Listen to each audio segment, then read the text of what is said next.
Olá, boa noite.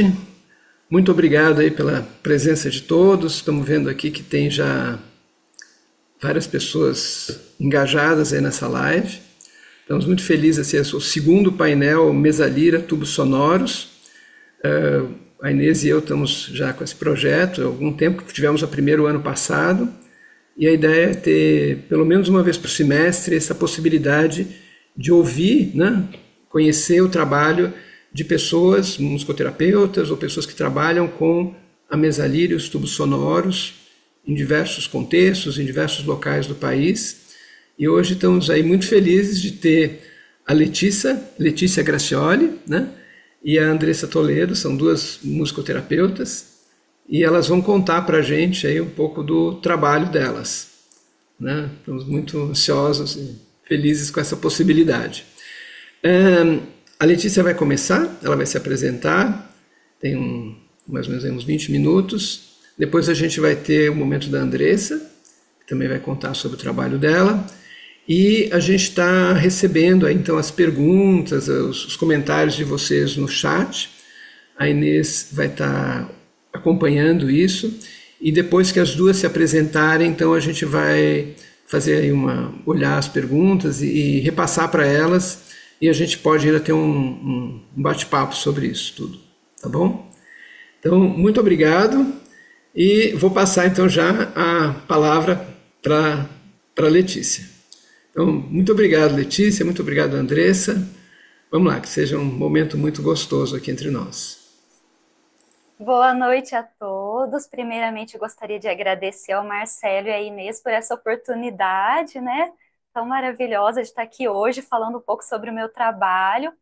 É, Fico muito feliz por ter sido convidada pelos meus professores, né? Então, é uma honra muito grande. Pessoal, eu sou a Letícia Gracioli. Eu trabalho como musicoterapeuta na Associação dos Deficientes Físicos de Poços de Caldas. Eu trabalho lá há 5 anos. Porém, o nosso trabalho com a mesa lira para os nossos pacientes começou há mais ou menos um ano e pouquinho. Então, ainda é um trabalho novo. E hoje eu vou falar um pouquinho para vocês sobre esse trabalho na instituição, sobre os pacientes que a gente atendeu e utilizou a mesa lira como recurso no processo de reabilitação. Então, vamos lá. Pode passar, por favor, o slide.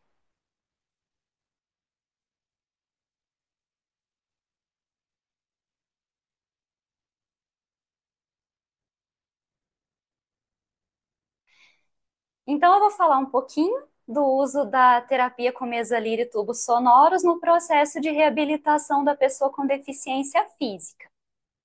Para isso, eu vou falar um pouquinho para vocês como funciona a instituição que eu trabalho. Próximo, por favor. A ADEFIP é a Associação dos Deficientes Físicos de Poços de Caldas. A ADEFIP realiza cerca de 5.000 atendimentos gratuitos por mês, atendendo de bebês até idosos com deficiência física. A instituição conta com uma equipe multidisciplinar nas áreas de assistência social, medicina, que é neurologia, fisioterapia, fonoaudiologia, nutrição, psicopedagogia, psicologia, gerontologia, musicoterapia e educação física. Toda essa equipe, né? As patologias atendidas são paralisia cerebral, lesão encefálica adquirida, né, que a gente conhece mais o AVC, lesão medular, mielomeningocele, doenças neuromusculares, amputação e síndromes genéticas.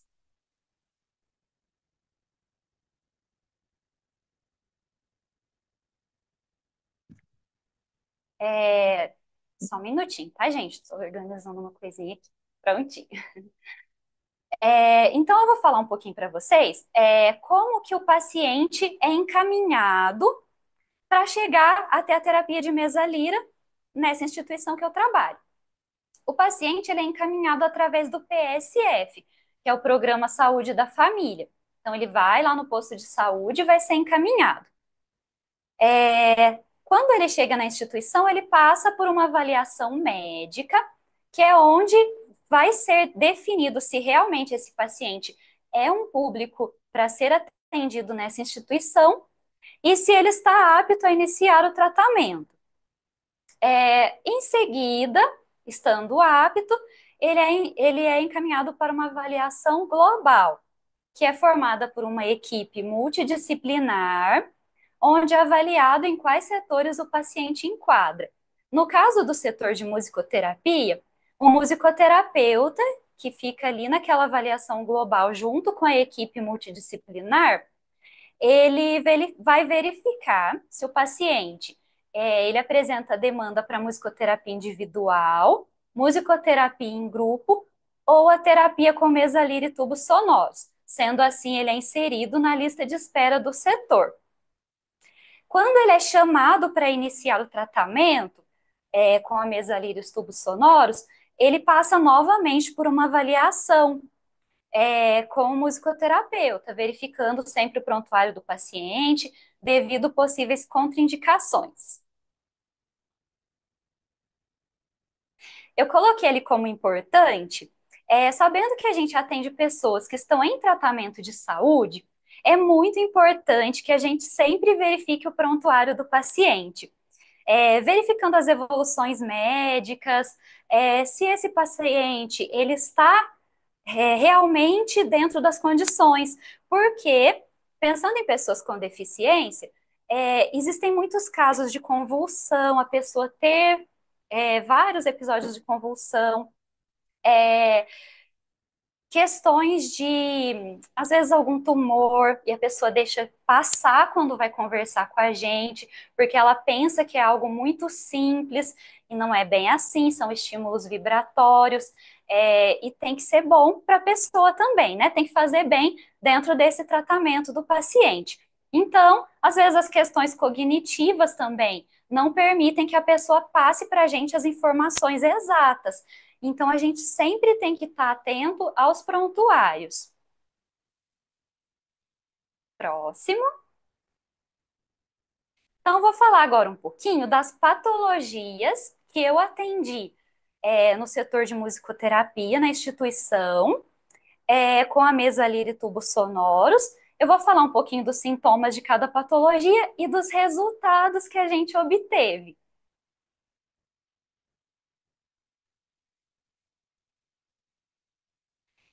Então, muito comum, né? Atinge uma grande parte da população o AVC, que é o acidente vascular encefálico. A gente tem ali o isquêmico, que é na maioria dos casos, 85% dos casos, e o hemorrágico, 15% dos casos, né?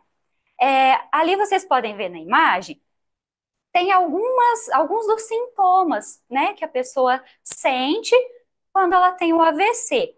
Então, a dor de cabeça, o desvio da boca, isso acaba comprometendo a fala do paciente, formigamento, fraqueza, enrijecimento muscular de um lado do corpo. E às vezes até dificuldade para enxergar. Então, eu vou falar um pouquinho ali dos pacientes que eu atendi. O primeiro paciente, ele é um adulto, né, de 65 anos, um idoso, do sexo masculino. Ele percebeu relaxamento e melhora no sono. Vocês vão perceber que quando é um paciente do sexo masculino, as informações são menos detalhadas. As mulheres trazem mais questões, né? Mas, mesmo assim, a maioria dos pacientes que eu atendi com AVC foram do sexo masculino. É, Ele fez um protocolo com a gente de 6 meses na mesa Lira. Quando terminaram os 6 meses, ele recebeu a alta, era um paciente um pouco mais fechado, ele não demonstrava tanto os sentimentos dele, e a esposa fala que ela até considerava ele como uma pessoa calma.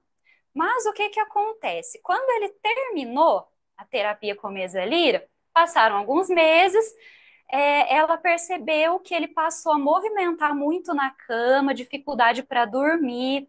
Então, algo que acontece muito como nós fazemos por meses, o paciente ele acaba acostumando, já está tudo bem, o sono está tudo certo, a ansiedade melhorou, e aí ele vai perceber e sentir a falta depois que para. Aí que ele percebe, peraí, o que que parou, né, nesse período, que agora eu não estou mais conseguindo dormir direito, estou virando na cama sem parar, né? Às vezes a pessoa até ela acredita que ela não tem ansiedade, mas em muitos casos, né, a pessoa tem ansiedade, mas ela não percebe. Não é o fato dela ter um comportamento calmo que não significa que ela não tem os sintomas de ansiedade.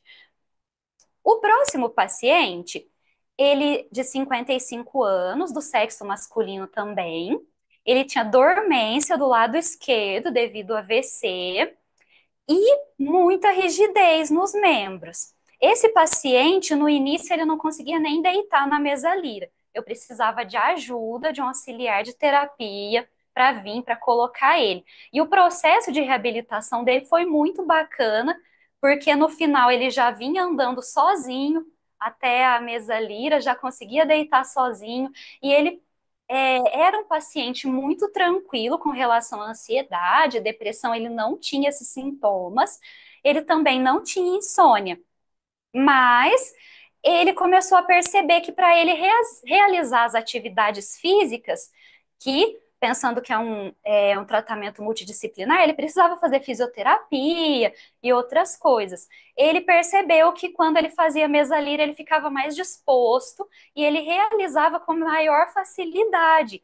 E ele conseguia sentir bem a vibração ali no membro esquerdo, né, que era o braço, a perna dele também tinha essa dormência, mas o braço era maior, ele conseguia sentir as vibrações, os estímulos, né? Então, isso era uma coisa que ele destacava bastante. Ele conseguia sentir o relaxamento naquele braço ali, que geralmente ele não sentia. Era um braço rígido, que tinha pouca sensibilidade, então, essa foi uma observação dele.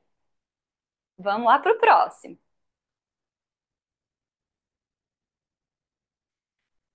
A esclerose múltipla. A esclerose múltipla, a mesalira tem trago muitos benefícios para os nossos pacientes. Então, a esclerose múltipla é, tem ali, né, o neurônio saudável, né, uma mão segurando a caneca ali, né, e vocês podem ver que do outro lado, quando o neurônio é danificado, que é no caso da pessoa com esclerose, ali a mão soltando, né, que é quando é, todas as possibilidades ali naquela imagem que a esclerose pode afetar. Então, tem visão, tem a parte de memória, concentração, dores, fraqueza, intestino, entre muitas outras coisas. Então, vamos lá. Paciente de 52 anos, do sexo feminino, relata melhora na qualidade do sono, maior tranquilidade, melhora na sensação de cansaço, melhora das dores e do humor. As pessoas com esclerose têm bastante relações psicológicas que acontecem surtos da doença, né? Podem ser por várias questões, às vezes a não adaptação do medicamento, mas também a pessoa que não está bem psicologicamente, e ela tem a esclerose, ela tem bastante chances de vir a ter surtos. Então, também é uma questão que ajuda muito a terapia com a mesalira, né? Porque acontece muito dos pacientes chegarem num dia que aconteceu um monte de coisa, descontrolou tudo, tá nervosa, né? Principalmente as mulheres que têm ainda as alterações hormonais, né? E a mesalira ajuda muito, tem dado muito resultado para elas. A outra paciente, de 50 anos, do sexo feminino também, ela não precisa mais do remédio para ansiedade, ela apresenta menos estresse, ela está mais centrada, relaxada, controle dos pensamentos. Ela falou que ela não fica mais com aquele monte de pensamentos, né? aquelas coisas que vêm na cabeça da gente, e ela teve a melhora total da diarreia crônica causada pela esclerose, que foi algo muito interessante. Ela lutava contra isso há um bom tempo e ela nem imaginava. Então, assim, ela fez as sessões, né? Foram vários meses, foi por volta de uns 7 meses, e ela chegou e falou assim: Letícia, parou totalmente a diarreia crônica, que era algo que perseguia ela, né? Ela também apresentava episódios de pensamentos intensos na coluna, que atrapalhava o caminhar e precisava sempre ficar deitada. Ela não apresenta mais esses sintomas. Porém, neste mês, eu precisei suspender o tratamento dela, porque ela veio a ter uma contraindicação, né, que eu até anotei aqui, que é um mioma uterino. Então, ela vai fazer a retirada desse mioma. Enquanto ela não retirar, a gente achou melhor suspender para não vir a ter nenhum tipo de problema. Porém, depois que ela suspendeu, ela está tendo muita dificuldade para dormir. Então, é uma coisa que depois que parou também, ela foi percebendo que ajudava ela nessas questões também. Os outros sintomas não voltaram, só a dificuldade para dormir. E vamos lá para mais um. Amputação. Nós atendemos também pacientes com amputação de membros inferiores ou superiores. Pode ser em decorrência de doenças vasculares, traumatismos, diabetes, entre outras causas.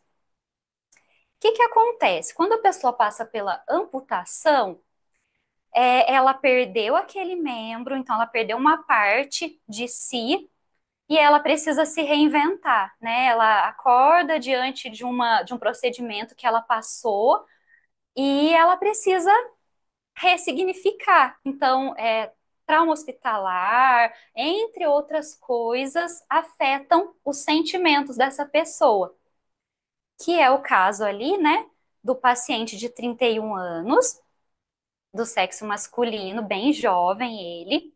Ele teve uma amputação do membro inferior devido a acidente de moto. Ele percebeu uma melhor disposição para realizar as demais terapias. É, ele está fazendo esporte, entre muitas outras coisas, muito legal. E ele, no caso dele, ele percebeu também melhora nas questões de ansiedade. Ele é um paciente muito tranquilo.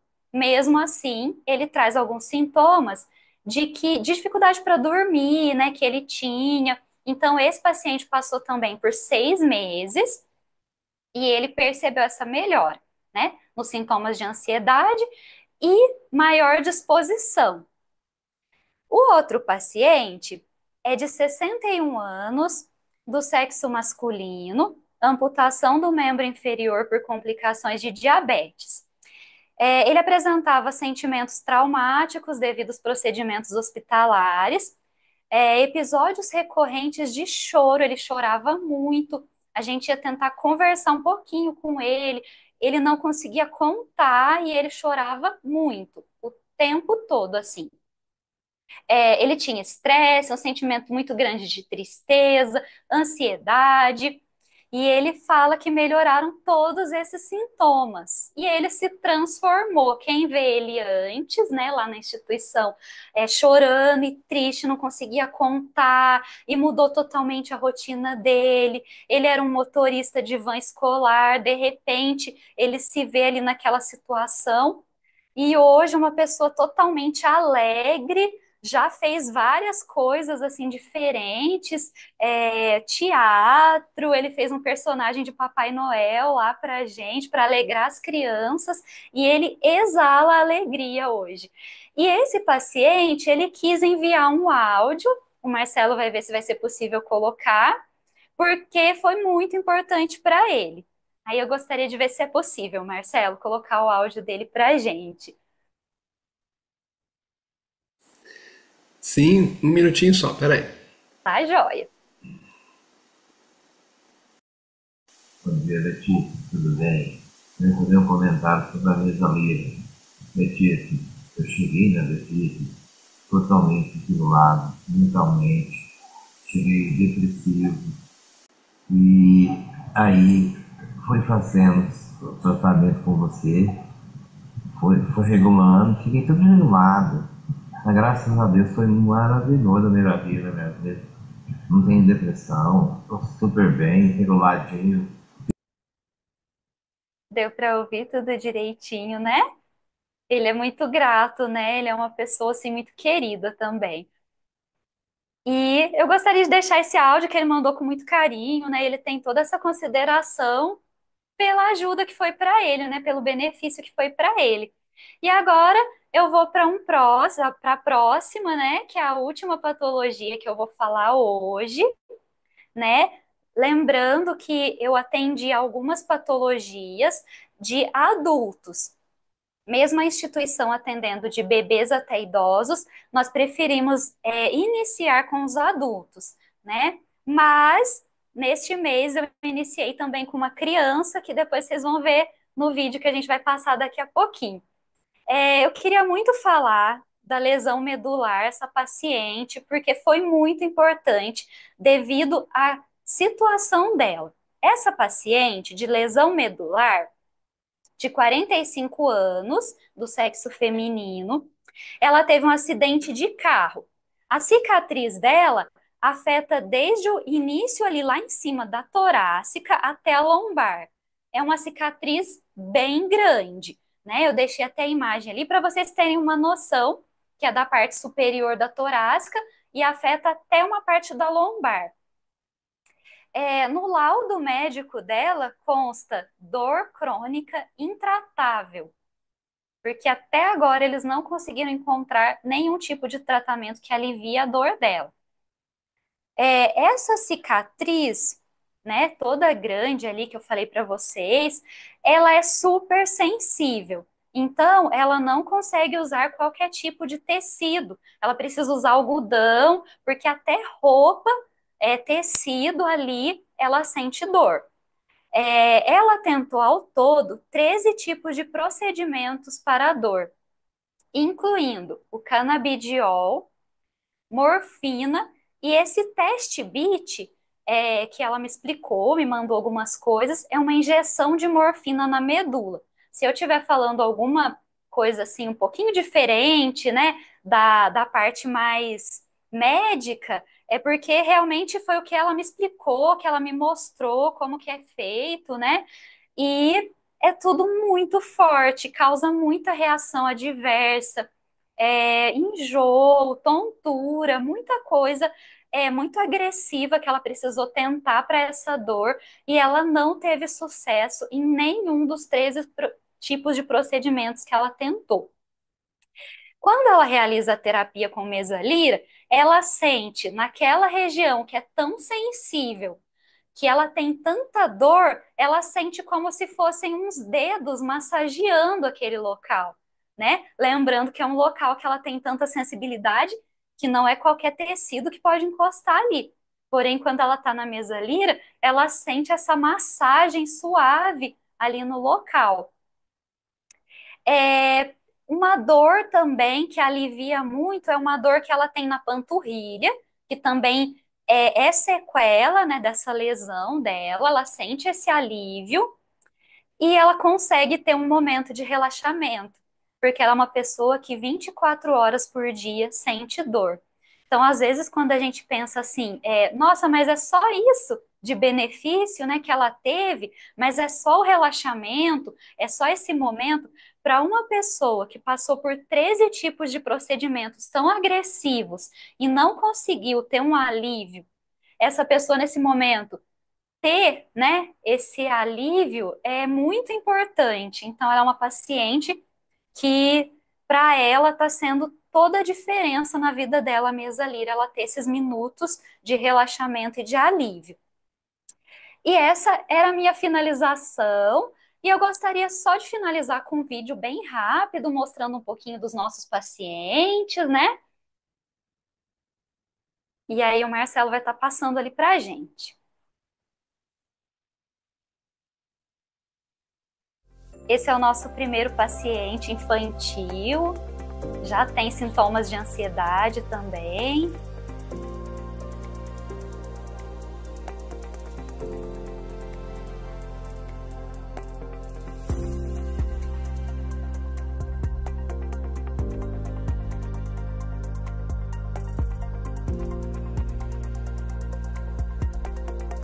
Esse é o paciente de amputação de membro inferior.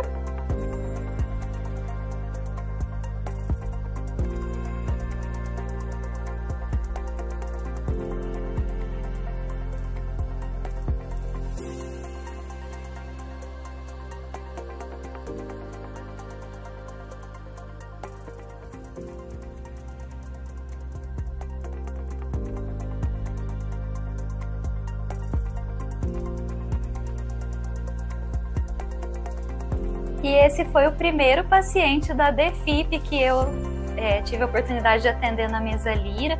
Ele tinha bastante ansiedade. O comprometimento físico dele não é exatamente, não tem assim, exatamente um laudo certo, né? Mas ele tem um comprometimento na perna e também na mão, um atraso motor. Mas o comportamento dele estava muito agitado, ele estava muito nervoso. E ele foi nosso primeiro paciente. E é isso. Eu espero que eu tenha passado um pouquinho para vocês de como foi nossa experiência na instituição, com essas pessoas que são tão especiais para a gente ali, né? E agradecer pela oportunidade e estamos aí juntos. Muito obrigada, Letícia, pela bela apresentação. Foi muito rica.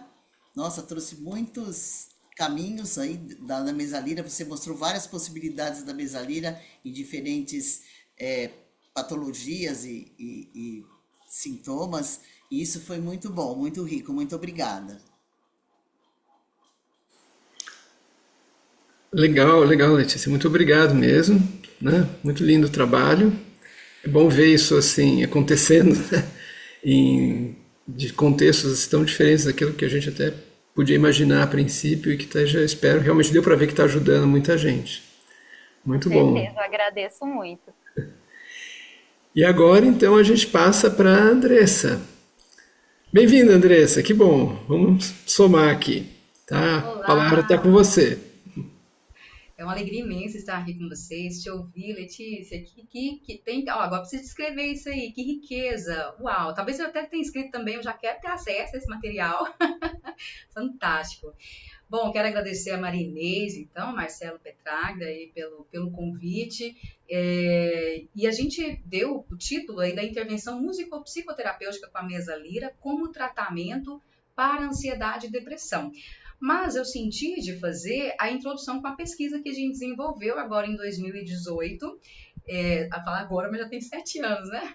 Já vão para 7 anos. A gente desenvolveu dentro de uma instituição, também uma instituição psiquiátrica, e o nosso foco foi diretamente com os pacientes que estavam em tratamento para dependência química. Então, como havia um abandono muito grande e naquele espaço a gente não oferecia até então a musicoterapia, porque ali era dividido em vários tipos de tratamento voltado, de repente, só para o transtorno mental, depressão, ansiedade, e a dependência química era um espaço isolado, né? E aí a gente teve essa ideia de trazer a proposta da pesquisa, juntamente com a Tereza Raquel, né, a orientadora, que foi minha orientadora, essa pesquisa de mestrado. Eu sou musicoterapeuta há 16 anos e de lá para cá nunca parei de estudar, porque eu vou te contar, a musicoterapia é uma ciência nova. E eu fico muito lisonjeada, até tenho que reforçar isso, fiquei muito lisonjeada pelo convite do Marcelo Petraglia, porque quando eu estava fazendo o levantamento de referências da pesquisa, a gente viu ali que o Marcelo, o que trouxe a Mesalira para cá, então achei muito, acho que inclusive é válido assim, pontuar isso, porque foi até uma citação que a gente fez do nosso trabalho, né? Acho que a gente precisa de nomear. O nome da pesquisa, se quiser colocar o slide. O nome da pesquisa é Musicoterapia Receptiva por meio da terapia vibroacústica com a mesa lira no período de desintoxicação em dependentes químicos. Bom, o objetivo dela, pode passar? Como eu disse, para a gente chegar nesse tema maior, eu senti de trazer essa pesquisa, né? O objetivo da pesquisa foi investigar se a musicoterapia receptiva com a mesa lira, ela pode reduzir os níveis de ansiedade de dependentes químicos em um programa de desintoxicação em regime de internação, comparando 2 protocolos distintos para a intervenção musicoterapêutica. Então, a gente pensou em 2 protocolos, a gente criou dois protocolos diferentes, 2 grupos diferentes, foi uma quantidade grande de pacientes que nós tivemos ali, que foram, na verdade, que participaram, né, dessa pesquisa. Nós tivemos diversos objetivos específicos, então a gente utilizou a escala do IDAT-T e do IDAT-E, então a gente aplicou elas no início, ao término de cada sessão. A gente procurou identificar os sintomas de abstinência mais frequentes que durante o período de internação também ali. A gente buscou comparar os níveis de ansiedade intragrupos, que pode passar o slide, só para vocês entenderem, para conseguir visualizar. Quando a gente fala dos intragrupos, veja aí quando eu falo das divisões, né, dos protocolos, a gente pegou um grupo de musicoterapia, então aqueles que iriam receber a mesa, a vibroacústica, né, e o grupo controle. Aí a gente fechou um protocolo que a gente chamou de grupo A, né? Esse grupo A, eles... baixa um pouquinho só para... A gente vai e volta, pode ser, Marcelo? Esse grupo A... Isso. Esse grupo A, eles receberam... o protocolo foi 5 dias consecutivos. Então, era segunda, terça, quarta, quinta e sexta. Onde a gente teria ali, no máximo, 5 sessões e no mínimo 4. Então, às vezes, acontecia dele não conseguir ir num determinado dia, era considerado apenas se uma vez ele não conseguisse ir, tá? E o outro protocolo foi de 2 vezes por semana, no período de 2 semanas. Então, o tempo deles de desintoxicação ali era no período de 30 dias, né? Eles ficavam ali 4 semanas, tá? Então, o tratamento ali voltado nessa instituição era muito para a desintoxicação, tá bom? Então, aí volta só um pouquinho para o pessoal entender. Então, nós fizemos uma randomização. A randomização, não sei se vocês sabem como funciona, mas a gente não participa da distribuição. A gente coloca nos pacotinhos os números, cada um dos pacientes foram enumerados, eles são sorteados. Então, foi isso tudo para tentar não priorizar, de certa forma, uniformizar ali, né? Assim, não tem interferência de nenhum dos pesquisadores ali, tá? Bom, pode passar. Pode descer. Eu vou já partir para a discussão e para a conclusão, tá bom? E eu vou focar diretamente no aspecto qualitativo, porque a gente chegou a várias conclusões ali, a gente discutiu vários pontos, mas para aquilo que eu estou querendo trazer aqui hoje, que é focar um pouco no tratamento para ansiedade e depressão, eu acho que eu senti de trazer especificamente essa discussão quanto ao aspecto qualitativo. Aí a gente vai ficar nesse slide aí mesmo, tá? Nós utilizamos o recurso da categorização e a gente definiu, então, o tema como relaxamento para interpretar ali os depoimentos. Tá? Então, as expressões que normalmente eles utilizavam ali era paz de espírito. Nossa, me deu uma paz de espírito quando terminava a sessão. Isso era feito sempre ao término da sessão. A gente colhia, eles faziam a demarcação de onde é que eles sentiram mais vibração no seu corpo. E também a gente pedia para eles nomearem, né? Tentar identificar a sensação, o sentimento que teve ali. E aí trazia muito, eu fico mais relaxado. Então, toda vez que eu venho aqui, eu fico mais relaxado. O outro, nossa, trouxe um relaxamento. E aí tiveram pessoas que diziam assim, eu senti como se o meu corpo fosse uma onda. E outros diziam, né, estou me sentindo bem mais aliviado. Então, tudo voltado muito para essa questão do relaxamento, né? Estou me sentindo cada vez mais calmo. Era outra fala também. Nossa, fiquei tão relaxado que até dormi, tá? E aí tiveram uns que falaram assim, Nossa, eu dormi profundamente durante a intervenção a ponto de não perceber as vibrações na mesa em meu corpo. Então, a gente percebia ali que a cada sessão, a ansiedade, eles identificavam que diminuía, era o linguajar, era como eles falavam, né? Eu estava tão bom que eu até cochilei.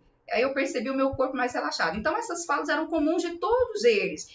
A gente não teve nenhum caso, assim, que teve aversão, né? Porque a gente sabe que pode acontecer. Às vezes a pessoa está ali recebendo, ela começa a se sentir incomodada. A gente não teve isso durante a pesquisa. Tiveram alguns relatos, como esse que disse assim, nossa, eu senti como se fosse o meu corpo estivesse recebendo uma onda. Teve um que fez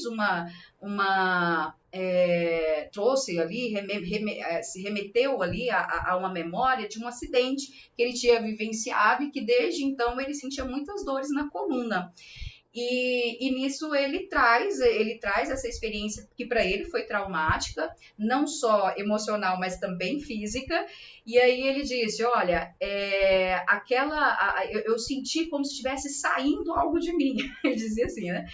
Mas a gente não teve tempo na nossa pesquisa de aprofundar nessas falas qualitativas. A gente só fez questão de enumerar e de pontuar, porque o nosso foco era realmente identificar ali, de uma forma quantitativa, quais os pacientes quais dos grupos, né, que manteria ali o não abandono do tratamento, tá? Então, por exemplo, na conclusão, né, os benefícios que a gente pôde perceber da musicoterapia na dependência química. Os pacientes que participaram dos grupos de musicoterapia permaneceram mais tempo internados. Isso significa maior adesão ao tratamento e, consequentemente, menor taxa de abandono. Mais conclusões, né? Que a intervenção musicoterapêutica com a mesalira se mostrou efetiva na promoção do relaxamento e consequente bem-estar dos usuários de droga em tratamento. Esse estudo nos permitiu constatar que a musicoterapia receptiva com a mesalira foi uma importante estratégia de tratamento para diminuir os níveis de ansiedade, de desejo pelo consumo da droga e para auxiliar no enfrentamento da abstinência e na promoção do bem-estar decorrente do relaxamento. As intervenções musicoterapêuticas, em dias intercalados, elas se mostraram muito mais efetivas do que aquelas que eram feitas todos os dias, tá? A gente entende que os protocolos, eles precisam, assim, pelo menos nessa ocasião, quando a gente fez essa pesquisa, a gente não tinha muita referência, né, do tipo de protocolo ali que seria o mais ideal para utilizar com essa clientela, com esse público. Então, a gente decidiu experimentar esses dois formatos. Bom, aí pode passar. Com isso, a gente defendendo ali, né, a nossa pesquisa, partimos então para a prática clínica, né, trazendo isso para o nosso consultório, para outras patologias. Como a gente percebeu que auxiliou muito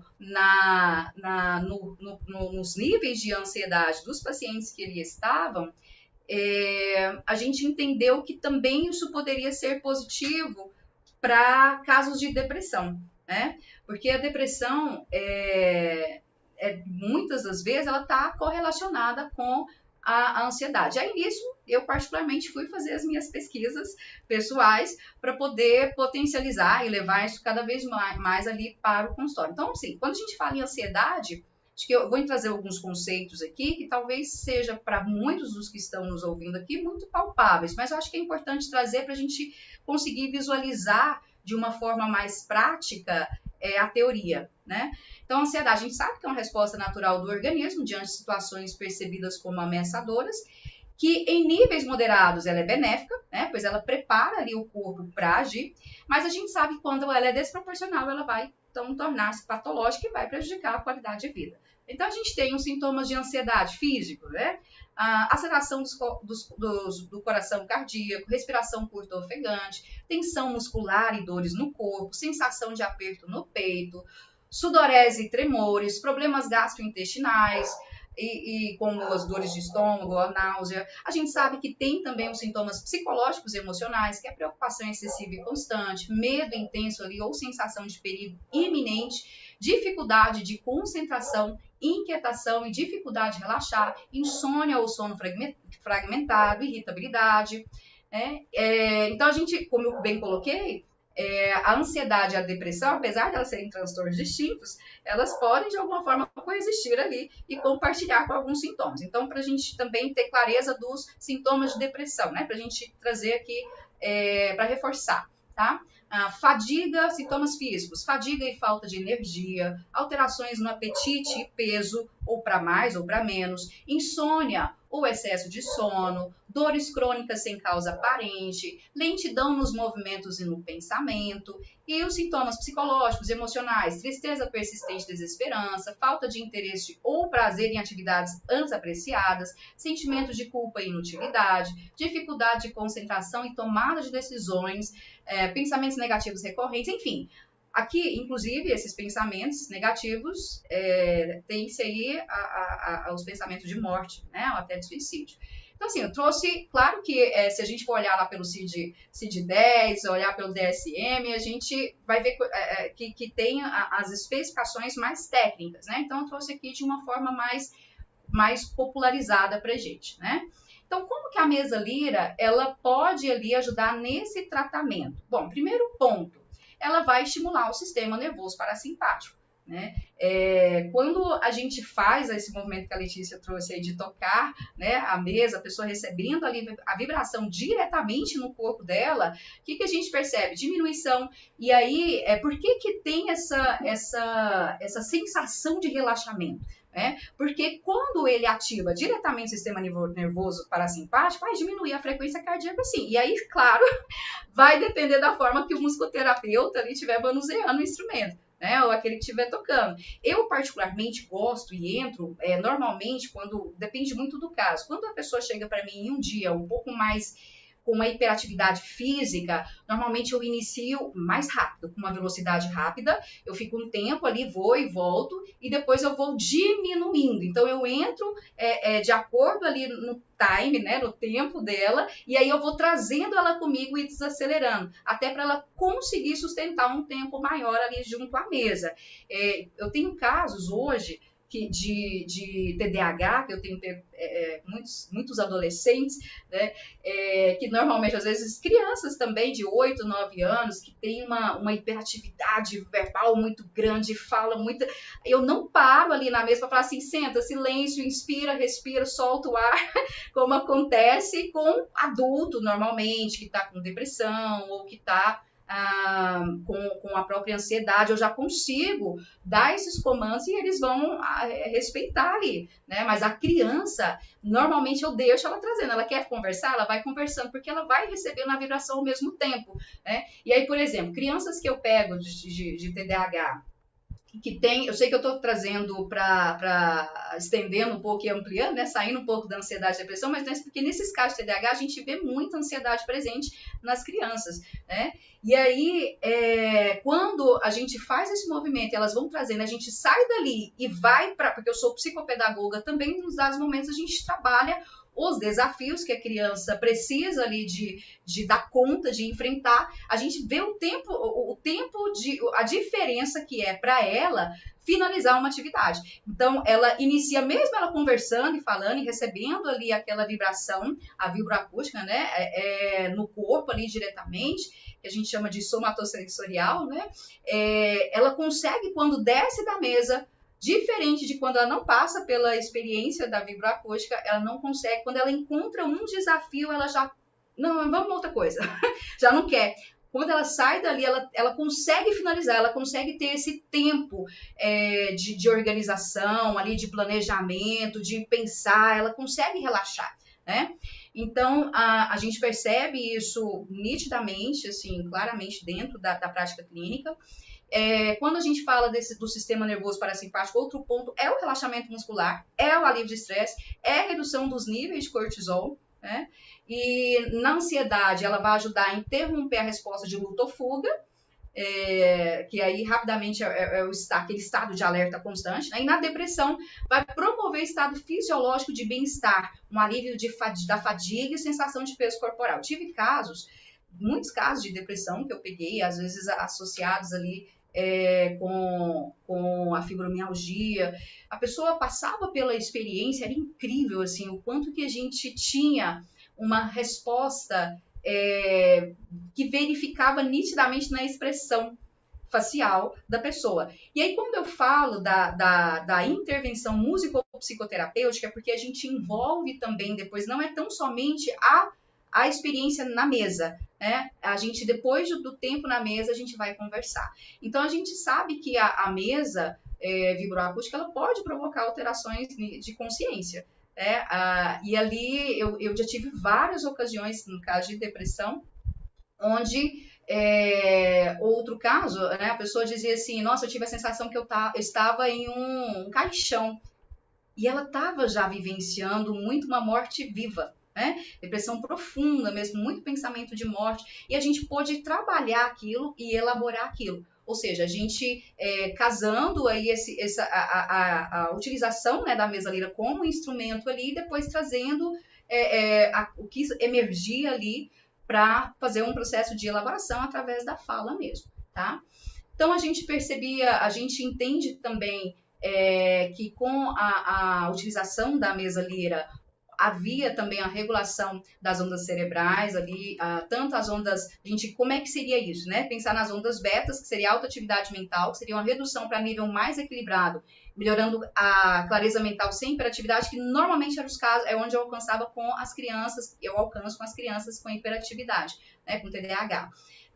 As ondas alfa também, hoje eu não vou falar aqui sobre, mas também a gente trabalha muito com o espectro autista, principalmente adulto, é muito bacana. As ondas alfa seria aquela quando a pessoa ela chega na indução de um estado mental calmo, que seria o ideal para lidar com a ansiedade. Então, nem todos conseguem chegar numa primeira sessão a esse nível, tá? E as ondas tetas, que já são aqueles que conseguem, inclusive, até dormir, né? E favorece a introspecção e a regulação emocional, auxiliando ali na depressão, tá? Bom, é isso que eu queria trazer. Eu já recebi aqui que meu tempo já está finalizando. Tinha muito mais, teria mais coisas para trazer, para compartilhar com vocês, mas eu acredito que a gente fica para as perguntas. Aí a partir daquilo que a gente vem trazendo, quer dizer, na verdade, de passar a palavra para o Marcelo, né? Mas eu quero agradecer já de imediato a oportunidade da gente trazer, e essas trocas aqui são muito bacanas, viu? Obrigadão.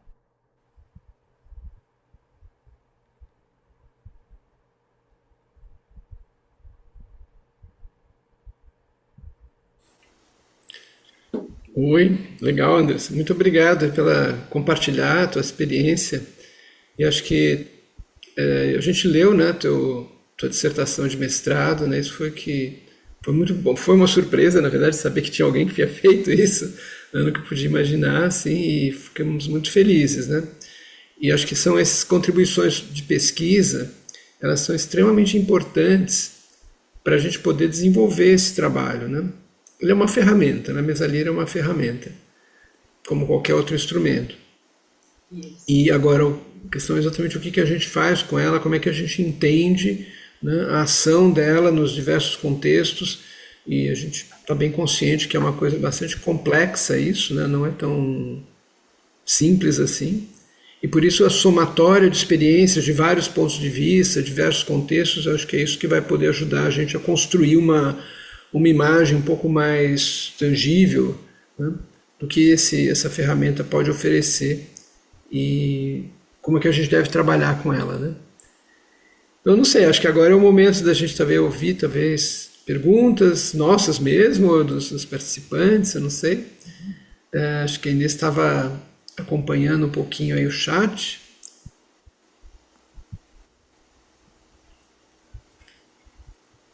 E bom, entre nós mesmo também, acho que dá para ter. A gente tem agora um tempinho ainda para um bate-papo. Nós temos um comentário aqui da Francisca Cavalcante, que a Francisca Cavalcante é uma musicoterapeuta, ela também tem experiência no trabalho com a mesa lira, e ela diz que é muito importante fazer esses registros. Parabéns pelas pesquisas, Letícia e Andressa. Lindo projeto, Marcelo, e obrigada, Maria Inês.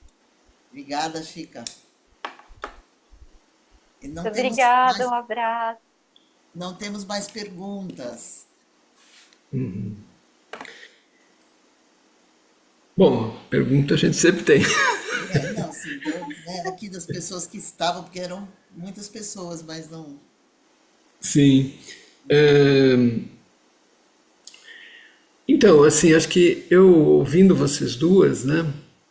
Eu acho que assim, tem uma questão que é interessante, que é vocês estão desbravando talvez um trabalho, né?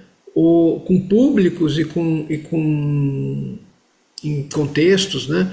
Onde isso é uma coisa bastante incomum, né? Vamos dizer assim, né?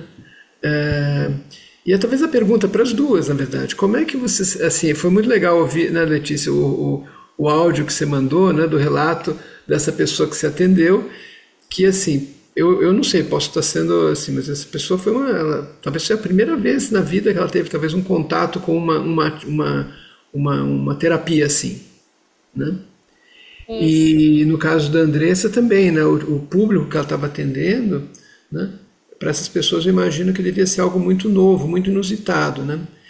E eu queria ouvir de vocês assim, como é que vocês abordavam essas pessoas para explicar, né, o que que ia acontecer ali? Fala, "Ó, você deita nessa mesa que eu vou tocar embaixo, né? E, enfim, como é que vocês lidavam assim com essa situação, né, de apresentar esse trabalho para pessoas que provavelmente nunca viram esse instrumento e é uma coisa muito pouco fora do contexto habitual delas, né? Você fala para a pessoa, vou te dar uma injeção, a pessoa, ela sabe o que é isso, né?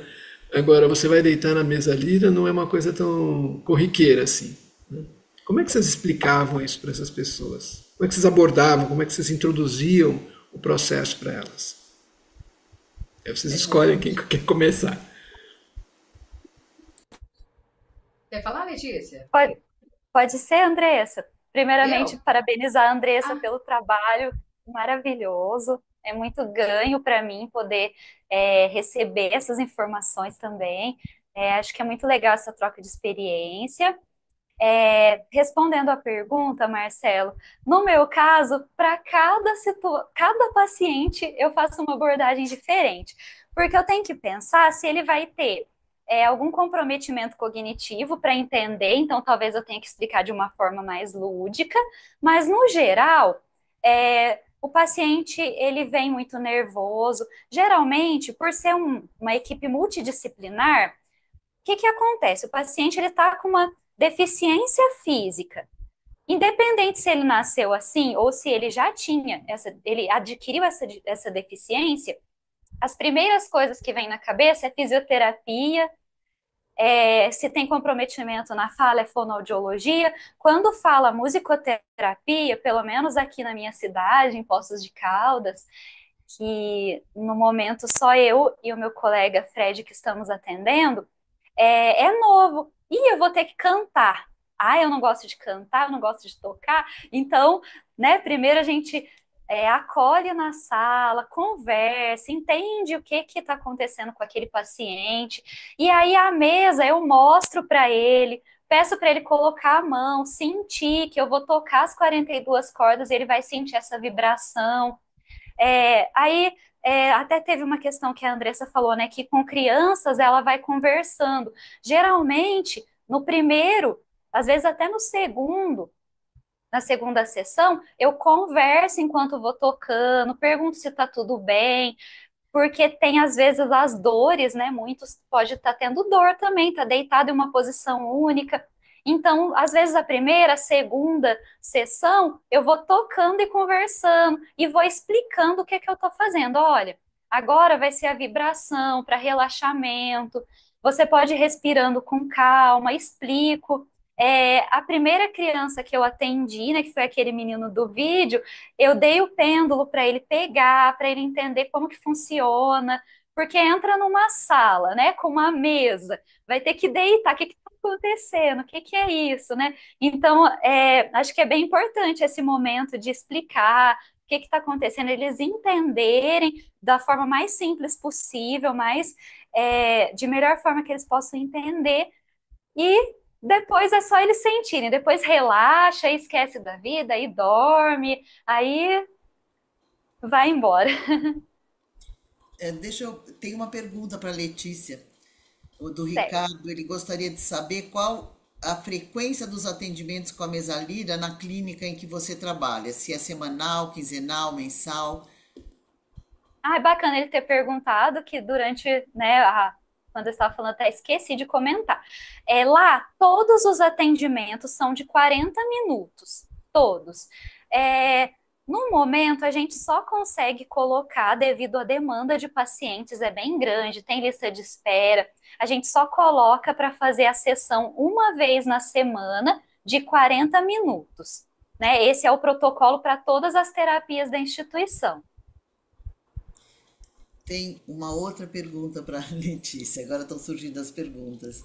Ele diz que quando você relatou, Letícia, aqueles 5 ou 6 casos com melhoras tão acentuadas, que ele diz quase milagrosas, entre aspas, que ele imaginou que aquelas pessoas estavam fazendo outras terapias simultaneamente. É isso que ele quer saber, se eles estavam... Exatamente. Inclusive, no começo do slide, né, quando eu comecei a falar sobre a instituição, eu falei um pouquinho, não sei se ele pegou esse início, sobre todas as terapias que esse paciente passa. Então, ali a gente tem fisioterapia, fonoaudiologia, no caso para crianças, psicopedagogia, gerontologia para os idosos. Então, é multidisciplinar.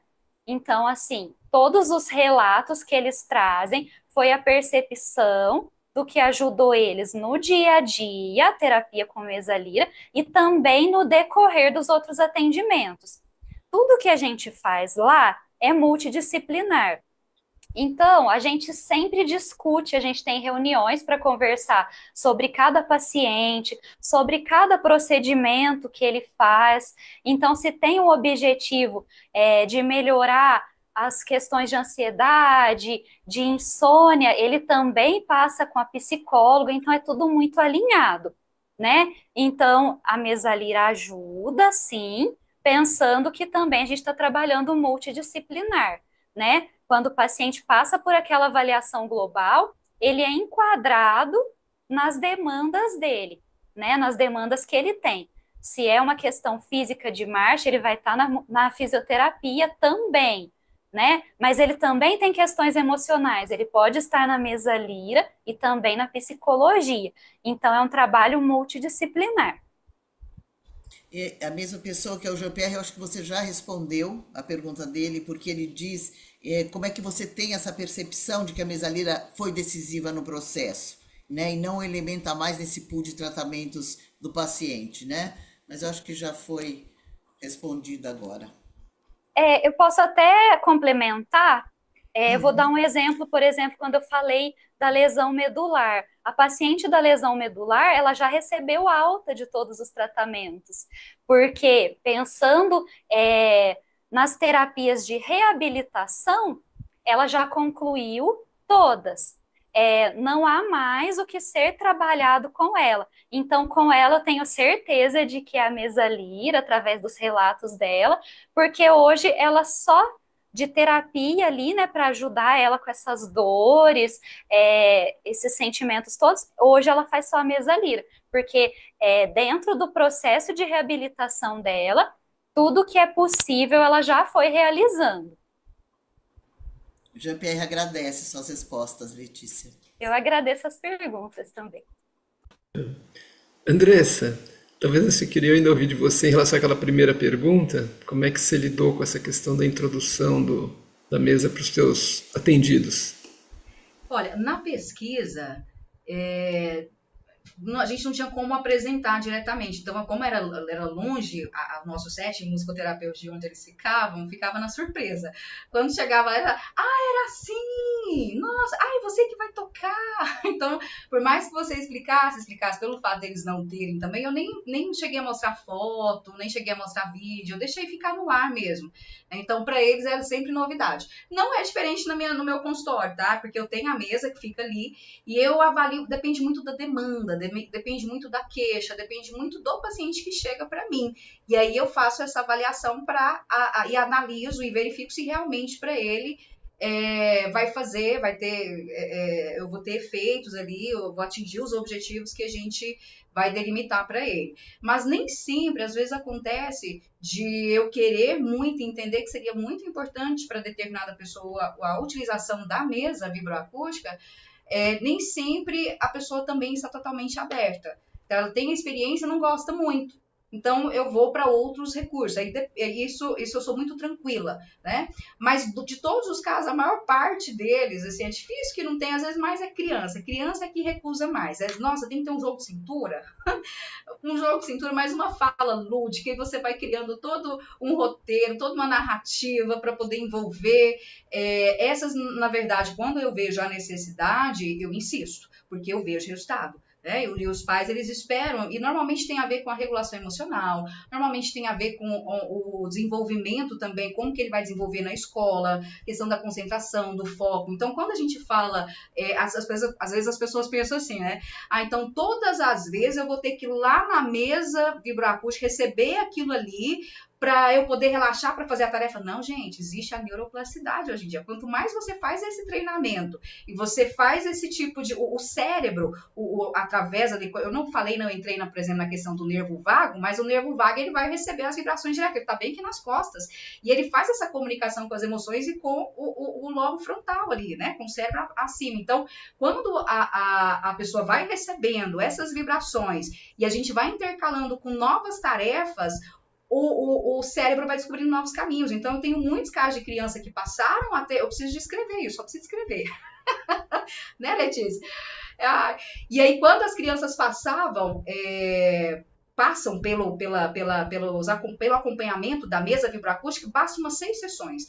A gente já vê a diferença no comportamento dela na escola. Eu tenho resposta disso, porque eu tenho um contato direto, né, ali com os professores, com a coordenação e tudo mais, e a gente percebe também uma tranquilidade maior. Então, é como se o cérebro ele fosse aprendendo novos caminhos ali de autorregulação. Então, ele não precisa de ficar dependente da mesa vibroacústica, entende?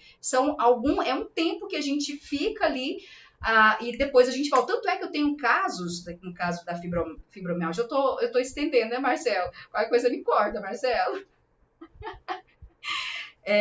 Eu tenho casos ali que a pessoa ela chega e fala assim: Andressa, por favor, eu tô precisando. Ela não fica fixa, entende? Assim, todos os encontros que a gente tem, todos os atendimentos, ela tem a necessidade. Não, normalmente passou um tempo, ela tá mais estável.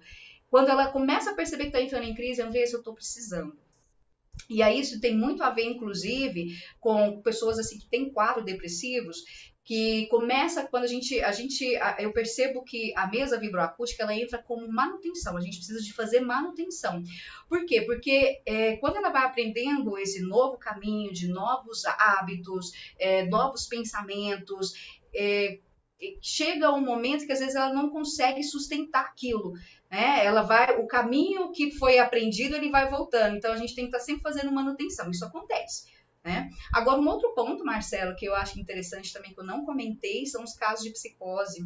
Esses casos, assim, eu particularmente, da experiência que eu tive, não indico, sabe, assim, porque vinha muito ali conteúdos, ali, alterava muito o estado de consciência ali, vinha muito conteúdos persecutórios, sabe, muita coisa assim que tirava, porque o que eu percebi, a gente já tinha estudos sobre isso, mas com a mesa vibroacústica eu percebi que o que eles precisam um pouco mais é de chão, e a mesa ela tirava um pouco isso, assim, eu percebi, sabe, nos casos assim de psicose.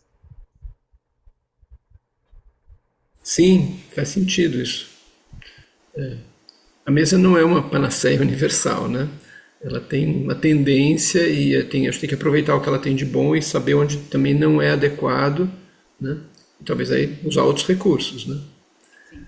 Legal.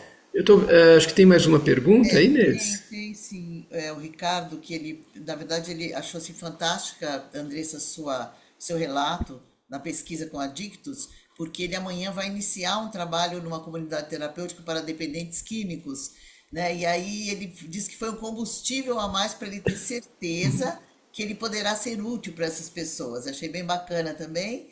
E o Jean-Pierre também, ele fala que ele sabe que não faz parte do escopo específico desse painel, mas ele tem muita curiosidade sobre o trabalho com o autismo, né? Como envolver o paciente, como deixá-lo confortável na passividade completa, né? E uma outra pessoa pergunta para a Letícia como você conseguiu implantar esse trabalho com a mesa lira na instituição.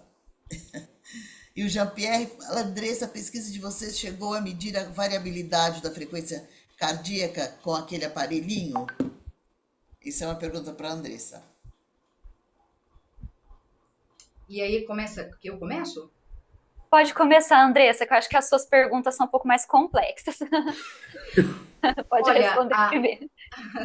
essa daí seria um próximo passo da nossa pesquisa, inclusive, viu, Jean? A Tereza Raquel, o esposo dela, inclusive, trabalha também muito, ele é médico,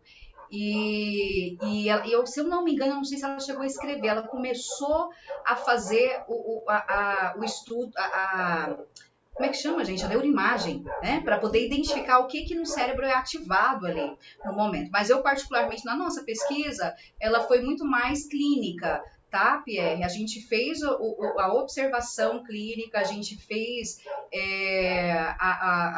esse estudo, teve essa randomização, né? Teve esse estudo de grupo controle, mas a gente focou muito mais na observação clínica e nos relatos pacientes. Então, a gente utilizou algumas escalas, aplicou o IDAT para avaliar ali o nível de ansiedade no início e no pós, e também o nível de relaxamento. Isso também foi uma outra escala que a gente aplicou. E ficou bem mensurado que o nível de relaxamento, ele foi unânime, né? A escala de ansiedade, a gente percebeu que não é o ideal aplicá-la em todas as sessões que são feitas, tá? O ideal é que a gente aplique ela no final, no início e no término, porque ficou um pouco redundante, porque eram mais ou menos ali sempre as mesmas respostas. E o IDAT também, gente, na verdade, é uma escala muito complexa. E o nível de escolaridade dos nossos eu ia falar pacientes, mas os que participaram da pesquisa, era muito baixo. Então, assim, para compreender também, eu acho que teve muita dificuldade na compreensão na hora, sabe? Então, foi uma observação que a gente colocou, inclusive, na pesquisa. Então, a gente baseou realmente na questão do nível de relaxamento, tá? Tinha uma outra aí também? A questão da variabilidade da frequência cardíaca, só para mencionar, isso foi um tema que foi tratado no primeiro painel, né, no ano passado. Tem um terapeuta, né, o Rafael Cameron, que está se dedicando bastante a isso, né, e acho que é uma ferramenta extremamente importante que a gente pode usar, né, quem tem condição e começa a lidar com isso, acho que pode trazer uma contribuição bastante grande para a gente entender o que está acontecendo. Ela traz um dado bastante confiável, né, que tem uma validade acadêmica, científica bastante boa. E não que a gente tenha que abandonar o aspecto qualitativo, pelo contrário, acho que essas coisas se complementam, né? Mas, sem dúvida, seria uma coisa importante da gente avançar nisso. Mas precisa fazer, né? E, não sei, Letícia, aquela tua pergunta em relação a como é que você implantou isso? Isso, vamos lá. Bom, como eu comentei antes, eu trabalho junto com outro musicoterapeuta, né, que é o Fred. Ele já trabalhava nessa instituição antes, eu entrei depois de alguns anos que ele trabalhava lá, e desde o início ele falava para mim: Letícia, tem um recurso que é a mesa Lira. Ele falou assim: eu já vi sobre o cara que trouxe, né, esse recurso. Ele falou assim: a gente precisa fazer esse curso. Aí eu falei: ok, né? Vamos uma parte de cada vez. Eu estava iniciando na musicoterapia ainda, e ele sempre falava. E a instituição que nós trabalhamos, ela dá bastante oportunidade para a gente apresentar cursos que a gente gostaria de fazer para melhorar os nossos atendimentos. Então, isso é para todos os setores, né? Para todos os profissionais, a gente tem essa abertura. Se tem um curso que a gente possa fazer para usar um recurso que a gente possa melhorar os atendimentos dos pacientes, a gente apresenta a proposta e eles aprovam ou não. E surgiu eu não sei se eu vou falar direito essa parte para vocês, mas a instituição ela recebe recursos, né, públicos também, projetos, né, projeto de empresas, de patrocinadores, e surge um projeto onde daria para adquirir essa mesa, né? Então, assim, sempre o meu colega, né, ele chegou e falou assim: Lê, pelo valor que vai vir, vai ser possível adquirir e a gente fazer o curso. Então, vamos conversar sobre isso. Então, eles sempre avisam a gente. Tem um projeto aberto que pode proporcionar o recurso para musicoterapia, né? Enquadram recursos de instrumentos musicais para musicoterapia.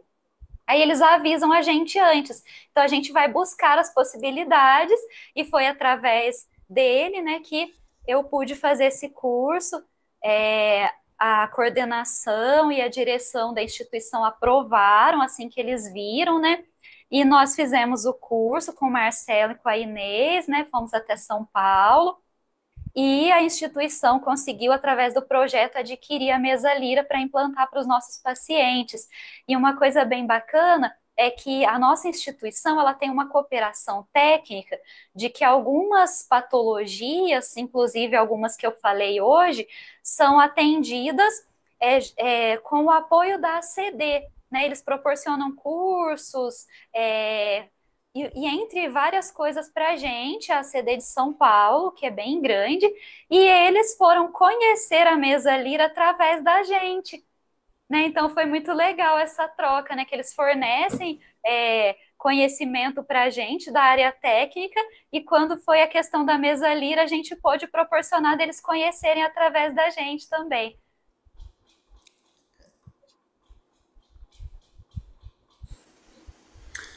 Muito bom.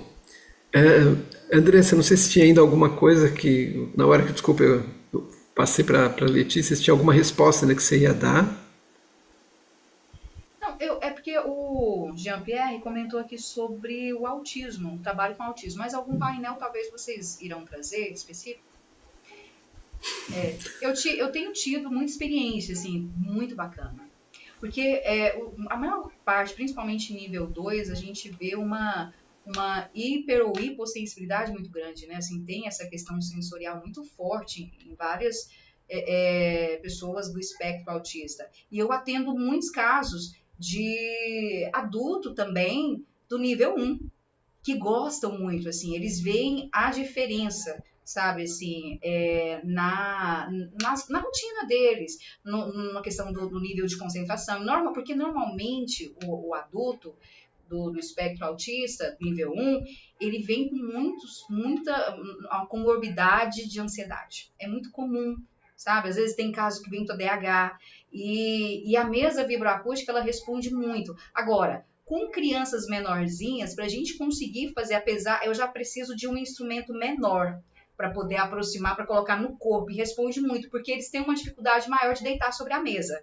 A não ser que eu tenha ali o pai junto comigo para poder me ajudar, isso também já aconteceu, mas aí eu acabo escolhendo os instrumentos menores para trabalhar essa parte de vibroacústica, às vezes até o tambor melódico, né? Mas eu quero explorar mais a mesa vibroacústica com os menorzinhos também, sabe? Assim, mas eu acabo utilizando outros que é mais pro corpinho, tamanho do corpinho deles e tudo mais. Mas assim, como a gente vê resultado, tá? E tem uma explicação, né, assim, teórica em cima disso. Por exemplo, né, a criança, muitas vezes, que ela tem aquela hipossensibilidade, ela precisa de algo mais intenso ali para poder chegar num padrão de normalização, vamos dizer assim. Lembra que eu falei da neuroplasticidade? Então, para a gente conseguir trazer ela, e se a gente vai oferecendo esse tipo de experiência, é como se ela fosse chegando ali a um equilíbrio, a uma homeostase. Né? Então, para ela se regular, ela precisa de algo mais intenso, algo mais forte. Então, quando ela vai recebendo isso, aí já é diferente, né? Interessante, com as crianças, eu já vejo uma quantidade maior de vezes para serem trabalhadas durante a semana. Já não é tão longo, já é umas 3 vezes por semana, importante da criança receber essa estimulação sensorial ali, né? E aí, tem casos inversos também, que tem aquelas que têm uma hipersensibilidade muito grande também. Até nesses casos a gente entra. Aí é onde a gente tem que saber ali controlar a intensidade, né, e como a gente vai manusear, ou a velocidade, ou a forma que vai tocar esse instrumento. Né? Legal. Bom, a gente está chegando aí no nosso limite de tempo, então não sei se tem Acho que não sei se tem mais perguntas, eu não estou vendo aqui, mas talvez, em primeiro lugar, agradecer, né? Tem alguma coisa, Inês, ainda assim? Tem uma pergunta que ele gostaria de saber acerca do impacto do sonoterapeuta e quantas sessões vocês fazem, se há algum estudo sobre essa questão. Ele diz quantas sessões aplicadas por dia, por semana. Isso. Talvez rapidamente dá para tentar responder do ponto de vista de vocês, assim? Eu fico 20 minutos, 25 minutos com cada paciente e eu vou falar, é uma dança, viu? Tem que estar bem condicionado fisicamente.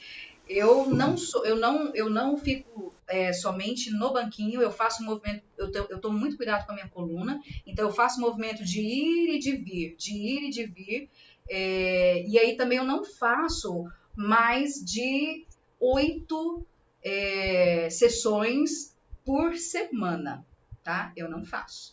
Eu faço 2 ali, 3 no máximo por dia, e se for no outro dia eu compenso. Eu tenho esse cuidado. Já fiz muito, mas hoje eu tenho um pouco desse cuidado assim comigo mesmo, porque é um esforço, exige sim um esforço físico e uma técnica para manusear. Porque senão pode dar problema na coluna. No nosso caso, que é uma instituição, e atendemos eu e o Fred, né? É a mesma sala, a gente tenta organizar de uma forma que fique um paciente para mim de manhã e um à tarde, e um paciente para ele de manhã e um à tarde. Às vezes não acontece de ter, né? Nós fazemos o nosso período lá de atendimento e nem todos são demandas para musicoterapia. No ano passado, devido à organização de horários daquele paciente, por exemplo, ele tem que vir para mais terapias, a gente não vai colocar ele cada dia da semana em uma, né? A gente tenta sempre colocar junto. Ocasionou de eu ter um intervalo de atendimento para fazer a próxima sessão. Então, o que eu mais sentia, além assim de um pouco da dor nas costas, é os dedos, né? Meu dedo sai bolha com muita facilidade. Vocês devem ter visto ali no vídeo que eu uso bastante o paninho, né? Que foi a dica da Inês, porque o meu dedo é muito sensível, então ele enche de bolha. Então a gente tentou organizar desse jeito para não ficar pesado nem para mim nem para ele. Letícia, o meu também. Não dá para brincar, não. Eu uso um esparadrapozinho, eu já fui fazendo testes com vários, hoje eu uso mais fininho, mas mesmo assim ele não dá certo quando eu preciso de mais intensidade, ele sai rasgando. Então eu tenho que ter esse cuidado também de saber o ideal. Gostei do seu paninho lá, eu falei assim, eu vou testar com aquele ali, vai que dá uma sonoridade boa, porque tem isso também, como você vai manusear ali, né? Invenção da Inês. Foi. Na verdade, é uma flanelinha comum, uma flanelinha dessas bem fininhas. Muito bem, gente. Bom, muito gostoso. Assim, muito obrigado. Bom, a todo mundo que assistiu, que está assistindo, que acompanhou, né? Obrigado especial também aí para a Letícia e para a Andressa, né? Para compartilharem a experiência, o conhecimento, né? As explorações delas. Acho que assim a gente vai construindo uma rede de conhecimento que a gente está aí todo mundo para se ajudar e tentar ajudar os outros também. Então acho que o propósito fundamental é esse, né? Então realmente muito obrigado. Muito obrigada. Inês. Queria agradecer, foi muito bom, muito obrigada. Tem uma pessoa perguntando se ficou gravado. Está gravado, né, Marcelo? Sim. É possível ver no YouTube, né? Sim, depois a gente vai disponibilizar no YouTube. Tem uma ediçãozinha e tal, e a gente depois disponibiliza lá no nosso canal no YouTube, sim. E no próprio site.